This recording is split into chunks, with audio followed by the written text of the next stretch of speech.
오늘 본문 로마서 8장 5절에 보면은 이 세상 사람들을 둘로 나누고 있습니다. 그 5절에 보면요, 육신을 쫓는 자와 영을 쫓는 자 두 종류의 사람이 있다고 하는 것입니다.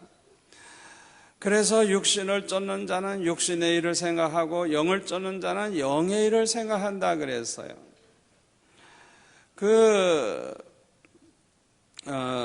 육신의 일은 뭘 가리켰냐 하면 갈라디아서 5장 19절에 보면 육체의 일은 현저하니 아주 분명하다는 거예요. 곧 음행과 더러운 것과 호색과 우상숭배와 술수와 원수를 맺는 것과 분쟁과 시기와 분냉과 당지는 것과 불리함과 이단과 투기와 술취함과 방탕함과 또 그와 같은 것들이라. 육신의 일을 쫓는 자는 밤낮 이 육신의 일만 생각하는 거예요. 예? 그런데 영을 쫓는 자는 항상 영의 일을 생각한다는 거예요. 어떤 의미에서는 우리 마음속에 이 두 가지 세력이 있어가지고 육신을 쫓을 때도 있고 영을 쫓을 때도 있고 내가 어디를 쫓을까 내 안에서 이 영적 전쟁이 막 일어날 때도 있는 것입니다. 6절에 보니까 육신의 생각은 뭐라고요? 사망이요. 영의 생각은 뭐라고요? 생명과 평안이라. 그러니까 육신을 쫓아 살고 육신의 일을 생각하고 밤낮 썩어질 그 죄악을 생각하고 그런 가운데 사는 사람의 결과는 사망이요. 결국에는 죽는 거예요. 망하는 거예요. 그러나 영의 생각을 하는 사람, 영을 쫓아서 항상 영의 일을 생각하는 사람은 생명과 평안을 얻는다는 것. 그래서 12절 13절에 보니까 그러므로 형제들아 우리가 빚진 자로되 육신에게 져서 육신대로 살 것이 아니니라. 육신과 싸워서 지면 안 된대요. 육신에게 져서 육신대로 살면 안 된다는 거예요. 육신대로 살면 죽는다는 거예요. 그래서 어떻게 해야 된다고요? 영으로서 몸의 행실을 죽이라는 거예요. 그러면 산다는 거예요. 아멘. 여러분, 성령의 능력으로서만 내 이 육의 세력을 죽일 수가 있다는 걸 믿으시기를 바랍니다. 성령을 쫓아서 사는 자가 되면 육체의 욕심을 이루지 않게 된다고 갈라디아서 5장 16절에 보면 말씀하고 있어. 저와 여러분이 하나님 앞에 참 여러 가지 기도를 많이 하죠. 많이 기도하는데요, 우리가 항상 기도할 때 빼놓아서는 안 되는 기도, 기도할 때 최우선적으로 해야 될 기도가 뭐냐 하면 주여 나에게 성령의 충만함을 허락하여 주옵소서. 성령으로 충만하게 하여 주옵소서. 그래서 내 육신을 쫓아 살지 말게 하여 주옵소서. 육신을 따라가지 않게 해 주옵소서. 이 기도가 가장 시급한 기도고 가장 중요한 기도예요. 아멘. 여러분 잘 생각해 보세요. 우리가 성령의 충만한 은혜를 받아가지고 마귀를 이기고 죄를 이기고 세상을 이기고 하나님의 뜻대로 살면서 하나님께 영광 돌리면 영혼이 잘 되고, 영혼이 잘 되면 다른 축복은 그냥 술술술술 따라오는 거예요. 잘 생각해 보라고요. 그러니까 구하라, 찾으라, 두드려라 말씀하시면서 뭐라 그랬어요? 너희들이 악할지라도 너희 자식에게 좋은 것을 줄 줄 알거든 하물며 하늘에 계신 너희 천부께서 성령을 주시지 않겠느냐. 제일 좋은 거, 마태복음에서는 좋은 걸 주시지 않겠느냐. 그런데 우리에게 제일 좋은 보배가 뭐냐? 성령의 성령. 성령 충만하면 다른 복은 그냥 술술술술 다 따라오는 거예요. 문제가 다 해결돼 버리는 거예요, 그냥. 여러분 잘 생각해 보세요. 이 세상에서 왜 문제가 생기는 거예요? 세상을 못 이기니까, 마귀를 못 이기니까, 내 육신을 못 이기니까, 악의 세력을 못 이기니까 자꾸 쓰러지고 넘어지고 죄짓고 밤낮 저주받을 짓이나 하고 그러다 보니까 모든 게 다 문제가 되는 거예요. 그냥 얼마나 속상해요. 또 넘어지고 또 넘어지고 밤낮 그냥 넘어지고. 그러니까 이 모든 문제를 다 해결하는 비결은 뭐예요? 성령 충만이에요. 성령 충만. 아멘. 성령으로서 내 몸의 행실을 죽이면 살리리니 육신에게 지지 않고 육신을 이겨버리는 거예요. 아멘. 베드로를 비롯해서 예수님의 제자들은 모두가 다 혈기의 사람이고 육의 사람들이었어요. 그래가지고 어떤 때는요, 길을 가다가도 누가 더 크냐, 누가 어른이냐, 누가 첫째냐, 그런 거 가지고 글쎄 막 다퉜대요. 글쎄 길거리에서. 예수님은 십자가 지실 날이 얼마 되지 이제 남지도 않았는데 정신이 나가도 한참 나가는 거예요.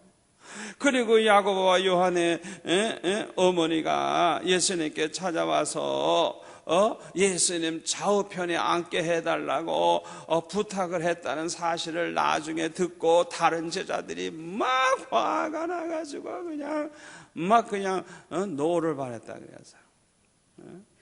그러니까 완전히 인간적이에요. 완전히 육의 사람처럼 그렇게 사는 걸 볼 수가 있어요. 베드로는 예수님을 모른다고 3번씩이나 부인하기까지 했죠. 예수님 십자가 지실 때는 모두 다 도망갔죠. 두려움에 떨며 숨어버렸어요. 이러한 제자들, 베드로를 비롯한 이러한 제자들이 변화된 것이 언제냐? 성령으로 충만함을 받았을 때예요. 그 순간부터는 완전히 변화가 됐어요. 저와 여러분도 마찬가지입니다. 성령의 충만함을 받아가지고 성령의 인도하심을 따라 사는, 성령의 인도함을 받는 사람이 되지 아니하면 소망이 없어요. 우리의 삶도 소망이 없어요. 성령 충만하지 않으면, 성령의 인도함을 받는 사람이 되지 아니하면 우리의 삶도 소망이 없어요. 쓰러질 것 뻔해요. 죄질 것 뻔해요. 세상 나가면 뻔해요. 다 똑같다고요. 저와 여러분이 다. 성령의 충만함을 받아가지고 성령의 인도하심을 받는 자가 되지 아니하면 우리가 어떤 사역을 해도 실패할 수밖에 없어요. 저는 요사이 한국교회가 어려움을 많이 당하고 또 개척하시는 분들이 개척하는데 옛날처럼 잘 되질 않아요. 너무 안 되는 거예요. 저는 그걸 볼 때 얼마나 마음이 아픈지. 저는 정말 하나님 앞에 소원하는 거는 그냥 교회들마다 다 10,000명 넘었으면 좋겠어요. 정말이에요. 모든 교회가 10,000명씩 넘었으면 좋겠어요. 그래서 그냥 이 나라가 그냥 완전히 복음화됐으면 좋겠어요. 아멘. 정말 간절히 그걸 저는 소원해요. 그런데요, 길은 하나밖에 없어요. 하나밖에 없어요. 뭔지 알아요? 성령 충만해야 되는 거예요. 성령 충만해. 다른 길이 없어요. 다른 길이 없어요. 성령으로 충만함을 받지 않으면 소망이 없다니까요. 신자가 신작부시를 할 수가 없어요. 집사님이 집사님 노릇을 못해요. 장로님이 장로님 노릇을 못해요. 별 수 없어요. 세상에 나가면 그냥 죄악의 바람이 그냥 태풍같이 불어오는데 안 넘어갈 자가 누가 있어요. 내 힘으로는 어떻게 할 수가 없는 거예요. 아멘. 그러니까 성령의 충만함을 받아서 내가 성령의 막 인도하심을 받는 자가 되지 않으면 소망이 없어요. 기대할 게 아무것도 없어요. 그래서 예수님께서는 뭐라 그러셨어요? 승천하시기 전에 마지막 하신 말씀이 뭐예요? 너희가 성령의 세례를 받기 전에는 예루살렘 떠나지 마라. 아무것도 다른 거 할 생각 말라는 거예요. 그 자리에서, 예루살렘 그 자리에서 성령 충만 받고, 그 다음에 일을 해도 하고 뭘 해도 하라 이거예요. 아멘. 우선순위의 첫째예요, 첫째. 예루살렘 떠나지 마라. 뭐 하려고 하지도 마라. 먼저 약속하신 그 성령을 기다려라. 주님이 그냥 마지막 부탁하신 게 그 말씀이에요. 주님이 이 자리에 오셔서 오늘 밤 말씀하신다고 하면 그 말씀하실 거예요.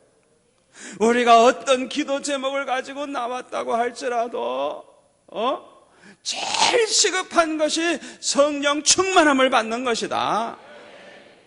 그러니까 성령 충만을 위해 기도해라. 주님이 말씀하실 거예요.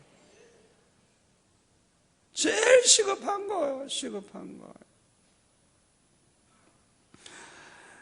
그런데 성경에 보면 예수님께서는 우리에게 일찍이 보혜사 성령을 보내주시겠다고 약속을 하셨어요. 요한복음 14장 16절에 보면은 내가 아버지께 구하겠으니 그가 또 다른 보혜사를 너에게 주사 영원토록 너희와 함께 있게 하시리니 저는 진리의 영이라. 세상은 능히 저를 받지 못하나니 이는 저를 보지도 못하고 알지도 못함이라. 그러나 너희는 저를 아나니 저는 너희와 함께 거하심이요 또 너희 속에 계시겠습니다. 내가 너희를 고와 같이 버려두지 아니하고 너에게 오리라. 할렐루야. 여기 보면 보혜사, 성령, 보혜사는 한마디로 말하면, 영어로 말하면 헬퍼예요, 헬퍼. 나를 위해서 그냥 전지전능하신 그분이 나를 돕는 거예요. 나를 책임지는 거예요. 시시한 무슨 사람이 나의 헬퍼가 된 게 아니에요. 성령은 그야말로 전지전능하신 하나님이에요. 절대 주권을 가지신 하나님이에요. 성령 하나님. 아멘. 그 보혜사 성령을 우리에게 보내주셔서 영원히 우리와 함께 하겠다고 약속을 하셨어요. 할렐루야. 할렐루야. 그 다음에 16장 13절에 보면은 그러하나 진리의 성령이 오시면 그가 너희를 모든 진리 가운데로 인도하시리니. 할렐루야. 진리의 성령, 보혜사 성령은 진리의 성령이기 때문에 우리를 모든 진리 가운데로 인도해 주신다는 거예요. 우리가 진리가 아닌 곳으로 가면 다 망하잖아요. 이단으로 넘어갈 수도 있고 잘못 갈 수도 있잖아요. 그런데 보혜사 성령은 진리의 영이기 때문에 우리를 언제나 진리 가운데로 인도해 주신다는 거예요. 가장 바른 길로, 가장 생명의 길로, 복된 길로 인도해 주신다는 거예요. 아멘. 우리는 우리 안에 이 예수님이 약속하신 그대로 이 보혜사 성령이 우리 안에 계시다는 것을 조금 더 의심하지 마시기를 바랍니다. 그러니까 우리 안에는 보혜사 성령님이 계시는 거예요. 그러니까 우리 이 몸은 성령의 전이라고 하는 걸 언제나 의식하고 살아가시기를 바랍니다. 고린도전서 6장 19절에 보면 너의 몸은 너희가 하나님께로부터 받은 바 너희 가운데 계신 성령의 전인 줄 알지 못하느냐. 너희는 너희 것이 아니라 값으로 산 것이 되었으니 너희 몸으로 하나님께 영광을 돌려라. 아멘. 우리의 이 몸뚱아리는 성령의 전이래요. 성령, 우리 안에 성령이 계시다는 거예요. 그러니까 이 몸뚱아리 가지고 하나님께 영광을 돌리라는 거예요. 그런데 로마서 8장 9절에 보면 만일 너의 속에 하나님의 영이 거하시면 너희가 육신에 있지 아니하고 영에 있나니 누구든지 그리스도의 영이 없으면 그리스도의 사람이 아니니라 그랬어요. 하나님의 영, 성령이 우리 안에 계시면 우리는 육신에 속한 자가 아니에요. 육신 따라 살지 않게 되는 거예요. 아멘. 우리 안에 그리스도의 영, 성령이 우리 안에 계시면 우리는 그리스도의 사람이 되는 거예요. 또 14절에 보니까 무릇 하나님의 영으로 인도함을 받는 그들은 곧 하나님의 아들이라. 여기 아들이란 말은 자손이란 그런 뜻도 있는 거예요. 그러니까 여자들 섭섭하게 생각하지 마세요. 그러니까 성령으로 인도함을 받는 그들은 모두가 다 하나님의 아들, 딸이니라. 하나님의 자손들이라는 거예요. 15절 16절에 보면 너희는 다시 무서워하는 종의 영을 받지 아니하였고 양자의 영을 받았으므로 아바 아바지라 부르짖느니라. 성령이 친히 우리 영으로 더불어 우리가 하나님의 자녀인 것을 증거하시나니. 저와 여러분 안에 계신 성령은 우리가 하나님의 자녀라는 걸 증거해 준대요. 우리가 하나님의 자녀가 됐다는 걸 증거해 주기 때문에 하나님을 아바 아바지라가 부르게 된다는 거예요. 하나님 아버지, 하나님 아버지, 아버지 하나님, 이렇게 나도 모르는 사이에 그렇게 부르게 돼요. 여러분은 여러분이 하나님의 자녀라는 걸 믿습니까? 어떻게 그렇게 믿게 되었나요? 여러분 안에 계신 성령으로 말미암아 여러분이 하나님의 자녀인 것을 알게 되었고 믿게 된 것입니다. 그래서 고린도전서 12장 3절에 보면 성령으로 아니하고는 누구든지 예수를 주시라 할 자가 없느니라. 성령으로 아니하고는. 요한복음 15장 26절 내가 아버지께로서 너에게 보낼 보혜사 곧 아버지께로서 나오는 진리의 성령이 오실 때에 그가 나를 증거하실 것이요. 예수님을 믿도록 예수님을 증거해 주는 일을 보혜사 성령이 하신다는 거예요.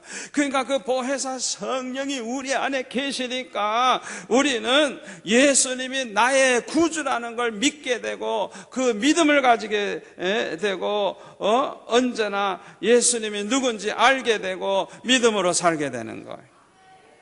그런데 요한복음 3장 3절에 보면 사람이 거듭나지 아니하면 하나님 나라를 볼 수 없다 그랬어요. 5절에 보면 물과 성령으로 나지 아니하면 하나님 나라에 들어갈 수 없다 그랬어요.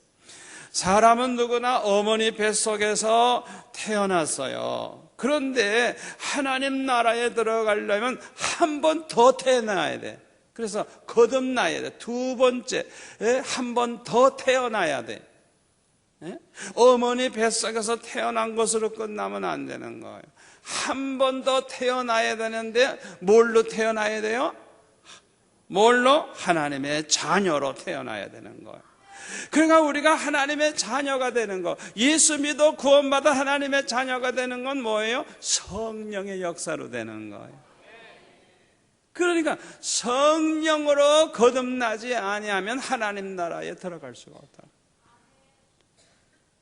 성령의 역사로 내가 예수를 믿고 구원받아 하나님의 자녀가 되는 권세를 얻게 되는 거예요. 하나님의 자녀로 탄생이 되는 거. 성령의 역사로 되는 거예요. 성령의 역사로. 아멘. 성령의 역사. 그래서 이 성령으로 거듭난 사람들에게는 그 증거가 있는데요. 다 외우세요. 세 가지 증거가 있어요. 첫째는 믿음이 있어요.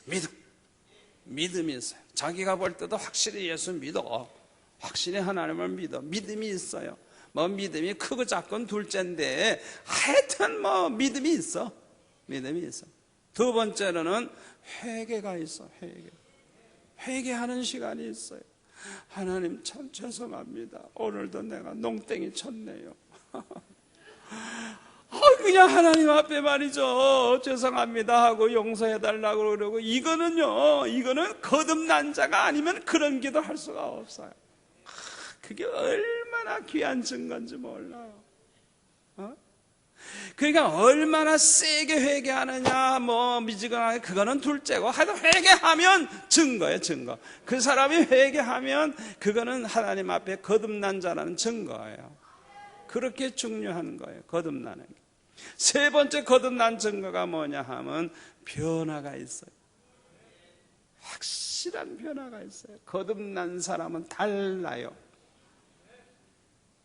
그 사람이 얼마나 변화가 되느냐는 사람마다 차이가 좀 있지만 확실히 변화가 있어요.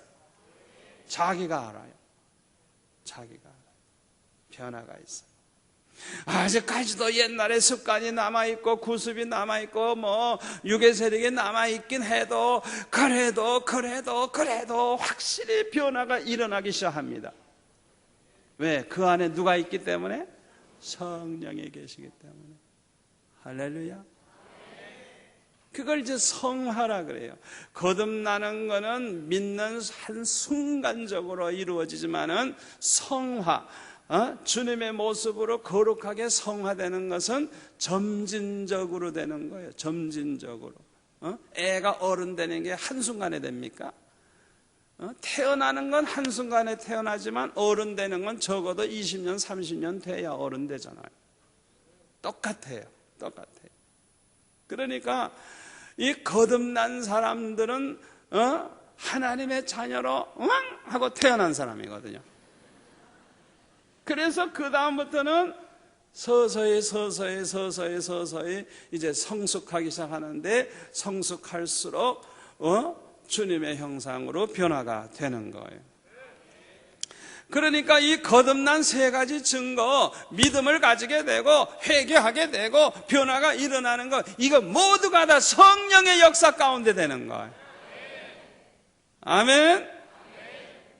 사도행전 2장에 보면은 유대인들이 베드로의 설교를 듣다가 거기 36절에 보니까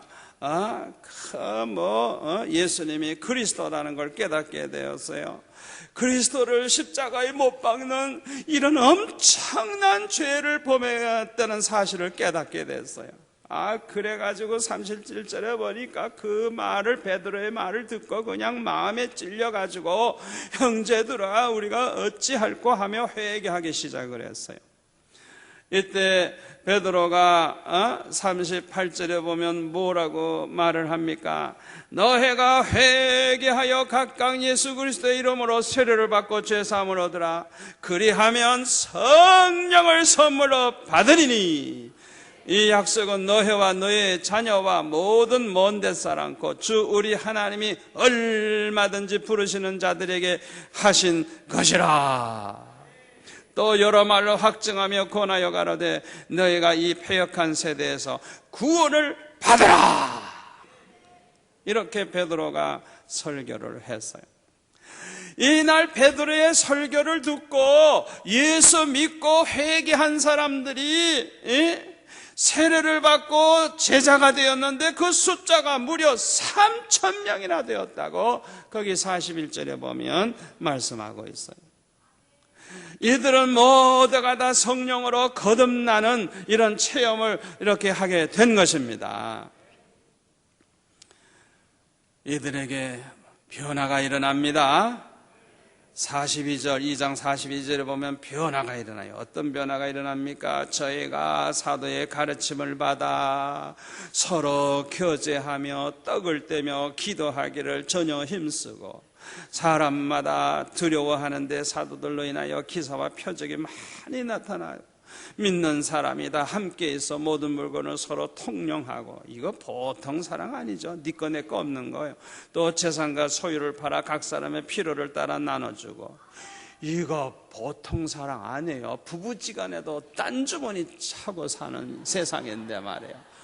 이야, 이거 각 사람의 필요를 따라 그냥 뭐 나눠주고 내 걸 내 것이라 하는 사람이 하나도 없는 거라. 이거 대단한 거예요, 대단해.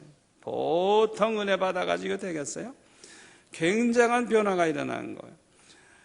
또 46절에 날마다 마음을 같이하여 성전에 모이기를 힘쓰고, 이야, 날마다 모였대요. 집에서 떡을 떼며 기쁨과 순전한 마음으로 음식을 먹고 하나님을 찬미하며 또 온 백성에게 칭송을 받으니 주께서 구원받는 사람을 날마다 더하게 하시니라. 놀라운 변화가 일어났어요. 누구든지 성령으로 거듭나면 믿음을 가지게 됩니다. 하나님께 대한 믿음을 가지게 돼요. 또 하나님의 말씀에 대한 믿음을 가지게 돼요. 하나님의 말씀을 그대로 다 믿어요. 그게 믿어져요. 예수님이 그리스도시요 살아계신 하나님의 아들이심이 믿어져요. 여러분 믿어집니까? 이거 기적이에요, 기적. 그게 어떻게 믿어져요? 이거는 성령으로 말미암지 않고는 이런 믿음을 가질 수가 없는 거예요. 아멘. 그래서 마태복음 16장 16절에 보면 베드로가 주는 그리스도시요 살아계신 하나님의 아들이시라고 고백을 했을 때 예수님이 뭐라 그랬어요? 바요나 시몬아 내가 복이 있도다. 이를 내게 알게 하니는 혈육이 아니요 하늘에 계신 내 아버지시니라. 이거는 기적이에요, 기적. 뭐 부모를 통해서, 스승을 통해서, 친구를 통해서 이걸 알게 되는 게 아니에요. 이거는 하나님께서 성령의 역사로 그 안에 믿음을 주셔서 알게 하시는 거예요. 얼마나 이건 기적적인 일인지 몰라요. 그리고 이렇게 거듭난 자들에게는 회개 역사가 일어나는데요, 언제나 이 회개의 운동은 부흥운동과 정비례한다는 걸 여러분들이 기억하시기를 바랍니다. 그냥 막 여기저기에서 막 회개하고 콧물 눈물 흘리면서 막 그냥 하나님 앞에 그냥 용서를 빌고 회개하는 것은 이건 성령의 역사로 일어나기 때문에 회개 운동이 일어나는 만큼 부흥 운동이 일어나는 거예요. 그러니까 한국 교회가 부흥되기를 원하면 뭐가 일어나야 돼요? 회개 운동이 일어나야 돼요. 회개 운동이 일어나면 그것이 성령의 역사로 일어나는 것이기 때문에 부흥이 따라오는 거예요. 1907년도 평양에 대부흥이 있었어요. 금년이 100주년이거든요. 그래서 우리 목표가, 금년 목표가 평양 대부흥의 역사가 이번에 2007년에도 일어나기 위해서 지난 주간에도 서울의 잠실 그 실내 체조 경기장에서 수천 명이 모여가지고 그냥 온종일 말씀드리며 은혜 받으며 기도하며 찬양하는데 마지막에는 막 금식 기도로 들어갑니다. 어제는 제가 순서를 맡아가지고 갔다 왔어요. 그런데 뭐 그냥 외국에서 유명한 아주 은혜 충만히 받은 능력 있는 하나님의 종들도 많이 왔어. 이 부산 사람은 억울해. 생각해보면 너무 멀어. 그 서울에서만 해서 참 좀 억울하죠. 그런데요, 하여튼 금년에는 1907년도에 그 역사가 일어나기 위해서 연초부터 그냥 대대적인 기도 운동을 하는 거예요. 근데 제가 9시 반에 순서를 맡았거든요. 그 서울의 교통이 얼마나 불편하고 얼마나 어려워요. 나같이 부산에서 간 사람 하루 전에 가서 호텔에서 자고 이렇게 강의를 하는 거 보면은 얼마나 좀 이렇게 속상한지 몰라요. 왜? 제일 힘들잖아요. 멀리서 온 강사는 좀 오후쯤 시키면 좋은데. 그래서 마음속에 좀 이렇게 조금 거북하려고 하는데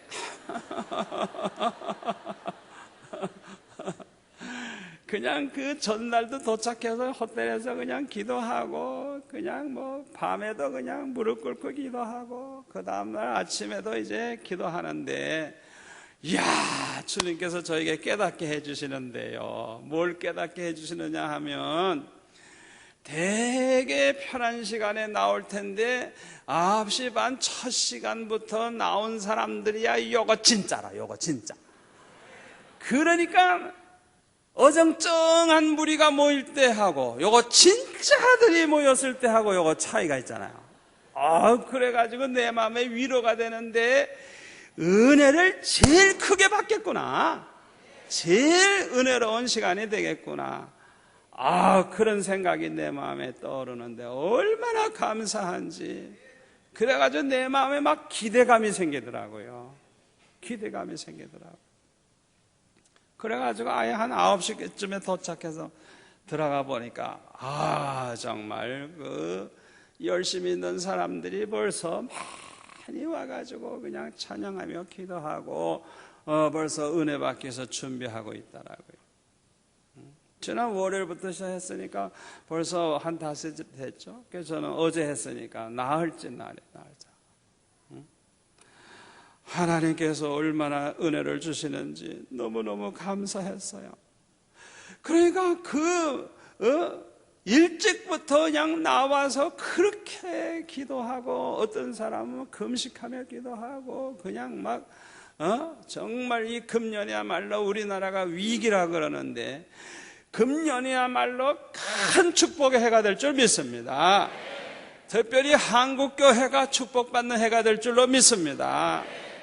그래서 아예 그냥 연초부터 그냥 이렇게 기도 운동이 일어나고 그러는데, 전국에서 아주 큰 집회가 부산에서 금년에 제일 많습니다. 그래서 이 부산은 가만히 보니까 마귀의 본산인 것 같아. 그래서 아주 그냥 마귀의 머리를 그냥 박살낼 사람들이 여기 앉아 있는 거야. 하여튼 금년에 이 부산에서 뭐 일이 터질 거예요, 이제. 그러면 그냥 전국을 그냥 완전히 그냥 성령의 불로 완전히 그냥 충만하게 만들 줄 믿습니다. 하여튼 이 부산에서 마귀가 거꾸러지는 걸 보면 이제 이 나라의 역사가 일어나는 거예요. 하나님이 나를 왜 부산에 보내주셨는가? 부산이 제일 힘든 곳이고, 부산이 마귀가 제일 세서 가장 목회하기 힘들고 부흥이 안 되고 힘드는 이 부산.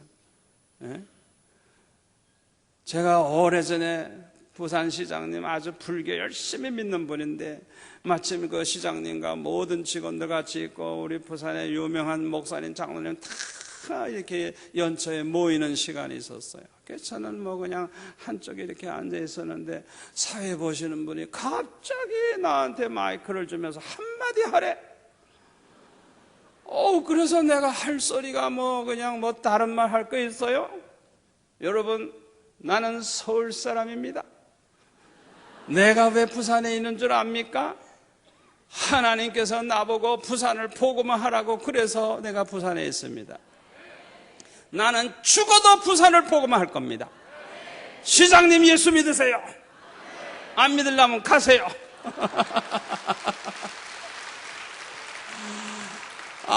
그랬더니 그냥 뭐 사람들이 그냥 뭐 막 그냥 웃고 박수치고 그러는데, 그 다음부터 그 시장님이 나만 보면 자꾸 도망가.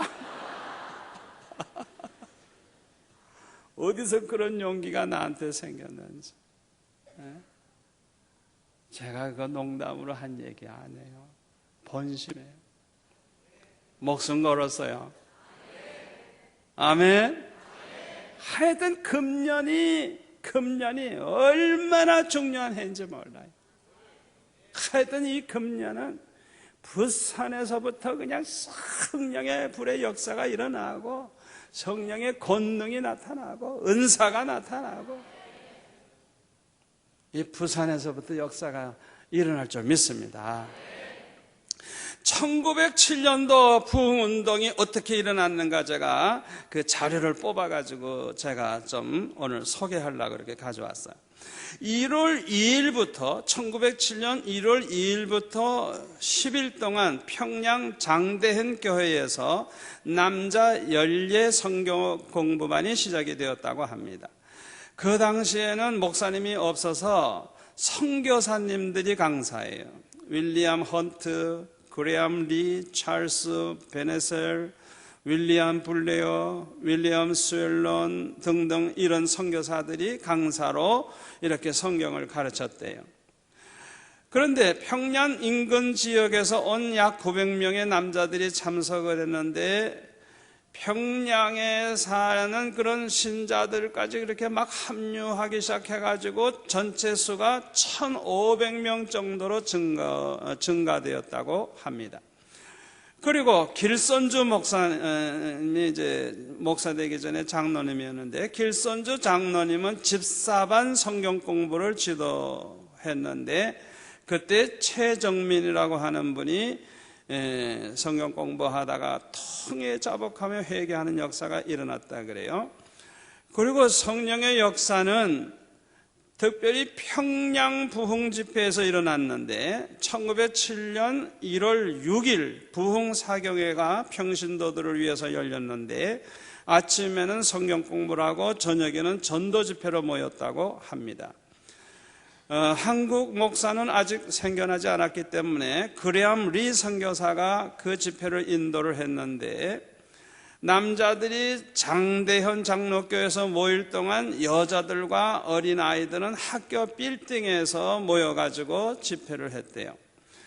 부흥사경의 저녁 집회의 중요한 설교자는 길선주 장로님이었다고 합니다. 그런데 사도행전의 오순절날 일어난 역사와 비슷하게 그런 역사가 막 일어났다는 거예요. 그런데 8일째 되는 주일 저녁 부흥에 그때 역사가 일어났는데, 이 길선주 장로님이 자기 죄를 고백함으로써 회개 역사가 막 일어났어요. 그게 뭐냐 하면, 자기 죽은 친구가 이제 그 죽을 때 부탁을 하고 죽은 거예요. 자기 그 많은 재산을 자기 아내가 지킬 힘이 없으니까 자네가 좀 우리 재산 좀 지켜주게 부탁을 했대요. 그래서 이 길선주 장로님이 그걸 이제 약속을 했다는 거예요. 그랬는데 이 저녁 집회를 인도하던 이 길선주 장로님이 갑자기 나는 아간입니다.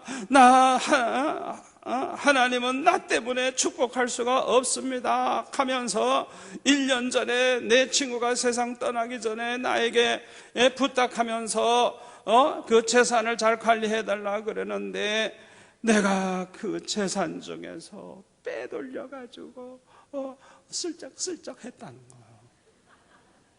그래가지고 그걸 자기가 다 오늘 내가 가서 갚겠다고 아예 공개적으로 그렇게 자기 죄를 자백했다는 것.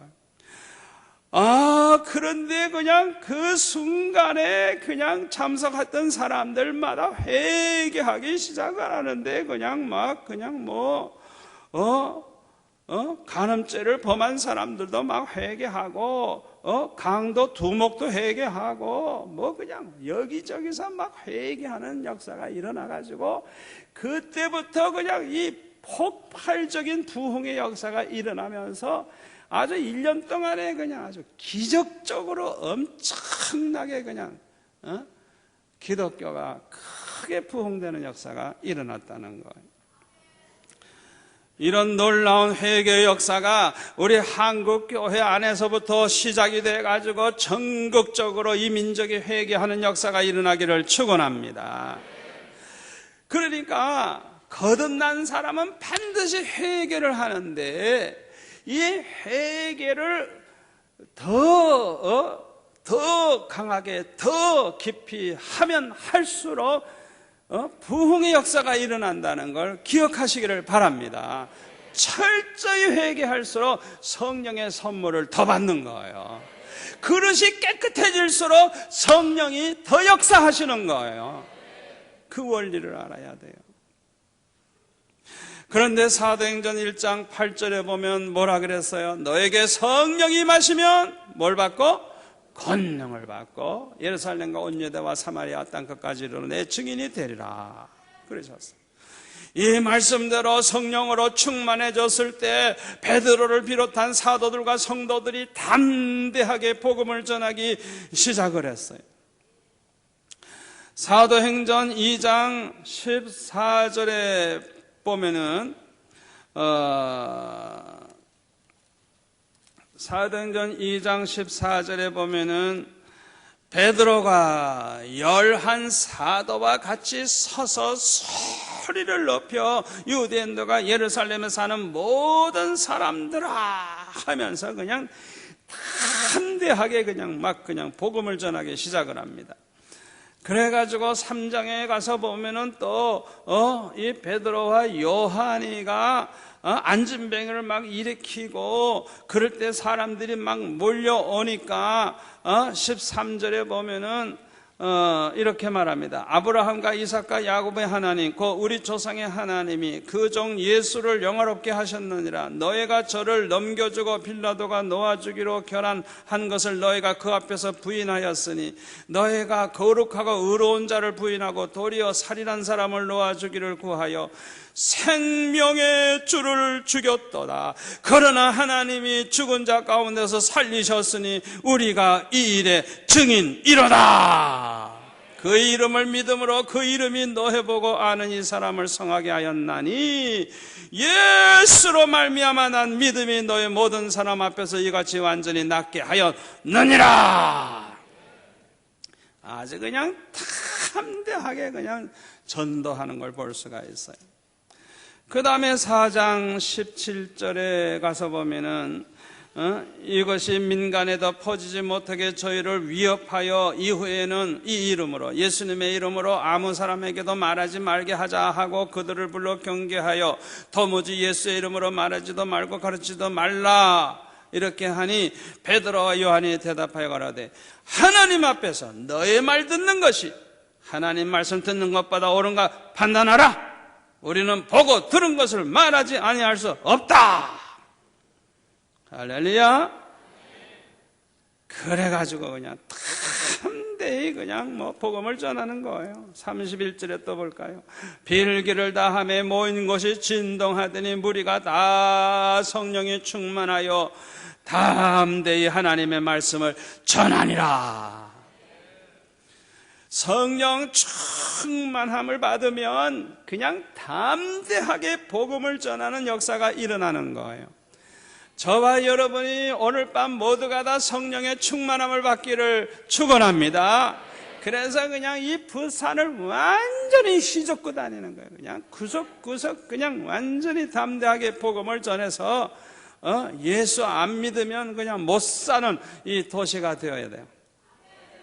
아멘.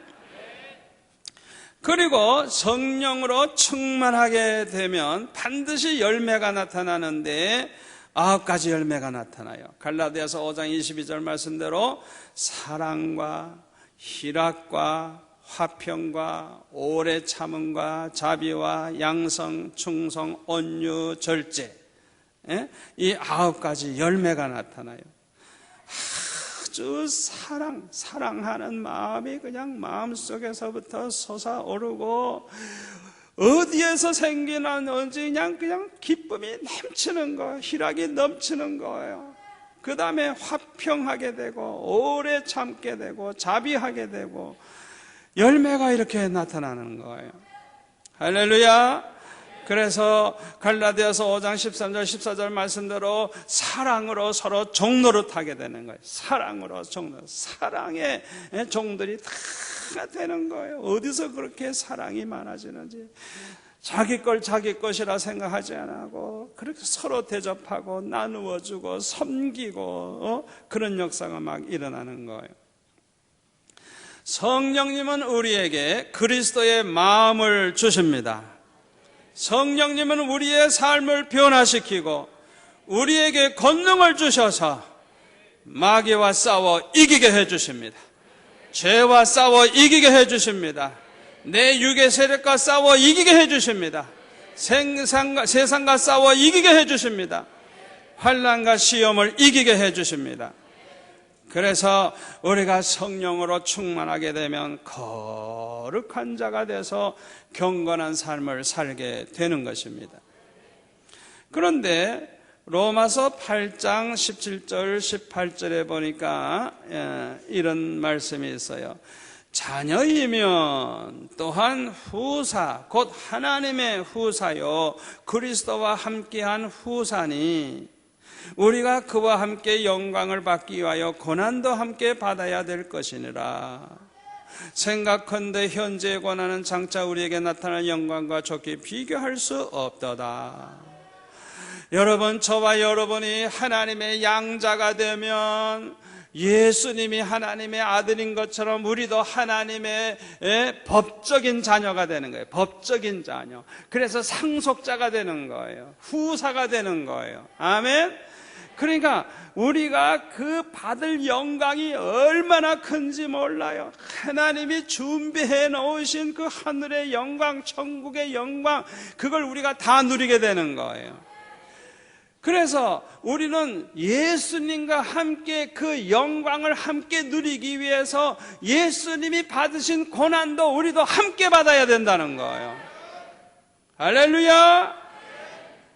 그래서 그 고난이 크긴 하지만은 장차 받을 영광과는 비교할 수가 없다는 거예요.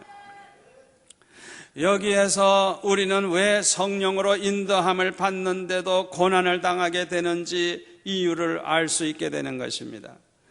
왜 우리에게 고난을 허락하시느냐 이거예요. 성령의 인도함을 받는 우리를 왜 고난당하도록 허락하시느냐 이거예요. 목적은 그리스도와 함께 영광을 받게 하기 위해서인 것입니다. 성경에 보면 사도 바울이 성령 충만해가지고 세상을 배설물과 같이 여기고 얼마나 하나님의 영광 위에 살았어요. 그런데 그렇게 귀한 하나님의 종을 왜 그렇게 전도하러 다닐 때 얻어 터지게 하고 40에 하나 감한 매를 5번이나 태장을 맞게 하고 헐벗고 굶주리고 왜 그렇게 고생을 하게 하실까요? 목적이 뭐라고요? 영광을 받게 하기 위해서, 장차 영광을 받게 하기 위해서. 목적이 거기 있다는 거예요. 그러니까 사도들도 복음을 전하다가 고난을 많이 당하고 다 순교를 했는데 이 고난이 우연히 오는 게 아니에요. 함부로 그렇게 할 수 있는 게 아니에요. 이거는 하나님이 허락하신 거예요. 그리스도와 함께 영광을 받게 하기 위해서 하나님이 택한 종에게 허락하신 거예요. 이 비밀을 알고 있었던 사도들은 복음을 전하다가 고난을 당하게 됐을 때는 얼마나 기뻐했는지 몰라요. 사도행전 5장 40절에서 42절까지 보면 복음을 전하다가 붙잡혀가서 채찍질을 당하고 그렇게 고난을 당했을 때 얼마나 기뻐했는지 더 열심히 앉든지 서든지 그냥 항상 예수님이 그리스도라 전하기를 쉬지 않았다 그랬어요. 오히려 고난 당했을 때 더 기뻐한가? 왜? 그 고난이 장차 받을 영광이 얼마나 큰지, 이 세상에서 예수님 때문에 고난당한 고난이 얼마나 큰 영광이 되는지 그걸 알기 때문에 그 고난당할 때 기뻐한 거예요. 저와 여러분도 그런 믿음을 가지시기를 바랍니다. 그런데요, 우리가 항상 기억하고 살아야 될 게 있어요. 그게 뭐냐면 로마서 8장 26절 말씀입니다. 거기 보면 이와 같이 성령도 우리 연약함을 도우시나니, 헬퍼예요. 헬퍼. 도우시나니, 우리가 얼마나 연약하고 부족한 게 많아요. 도우시나니 우리가 마땅히 빌 바를 알지 못하나 오직 성령이 말할 수 없는 탄식으로 우리를 위하여 친히 간구하시느니라. 마음을 감찰하시니가 성령의 생각을 아시나니 이는 성령이 하나님의 뜻대로 성도를 위하여 간구하심이라. 우리가 알거니와 하나님을 사랑하는 자 곧 그 뜻대로 부르심을 입은 자들에게는 모든 것이 합력하여 선을 이루느니라. 할렐루야, 할렐루야. 여러분, 우리를 도우시는 성령께서 그냥 우리를 위해서 그냥 막 탄식을 하면서 얼마나 간절히 기도하시는지 이 시간에도 우리를 위해 기도하고 계시는 줄 믿습니다. 그래서 이 성령님은 하나님의 뜻을 똑바로 아시기 때문에 하나님 뜻대로 성도들을 위해서 간구하고 계시다는 거예요. 그러니까 우리는 이 세상에서 무슨 일을 당해도 걱정할 필요가 없어요. 어떤 일을 당해도 합력해서 선을 이룬다는 거예요. 걱정할 필요가 없어요. 모든 것이 합력해서 선을 이루게 된다는 거예요. 조금 더 걱정할 필요가 없는 거예요. 29절에 보면 하나님이 미리 아신 자들로 또한 그 아들의 형상을 본받게 하기 위해서 우리에게 오는 고난과 시련이 모든 걸 통해서 오히려 점점 더 예수님의 형상을 닮아가게 될 줄 믿습니다. 30절에 보면 또 미리 정하신 그들을 또한 부르시고 부르시는 그들을 또한 의롭다 하시고 의롭다 하신 그들을 또한 영화롭게 하셨느니라. 영광스러운 모습으로 우리를 변화시켜서 주님 앞에 섰을 때 영광을 받게 해 주시기 위해서 모든 것을 합력하여 선을 이루게 해 주신다는 걸 꼭 믿으시기를 바랍니다. 그런데 고린도전서 12장 7절에 보면은 성령으로 말미암아 나타나는 은사를 소개하고 있습니다. 278페이지 고린도전서 12장 7절에 보면은 각 사람에게 성령의 나타남을 주심은 유익하게 하려 하심이라.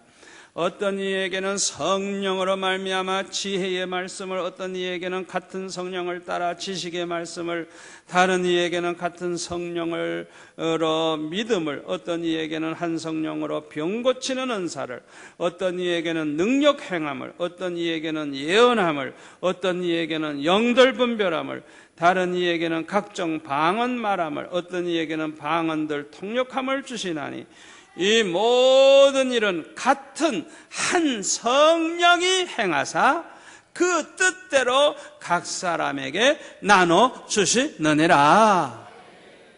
아멘. 이 성령의 은사가 저와 여러분에게 임하시기를 축원합니다. 축원합니다. 여러분, 그런데요, 꼭 기억하셔야 될 게 있어요. 그게 뭐냐 하면요, 문제는 내가 얼마나 능력을 소유하느냐, 그게 아니에요. 그게 아니에요.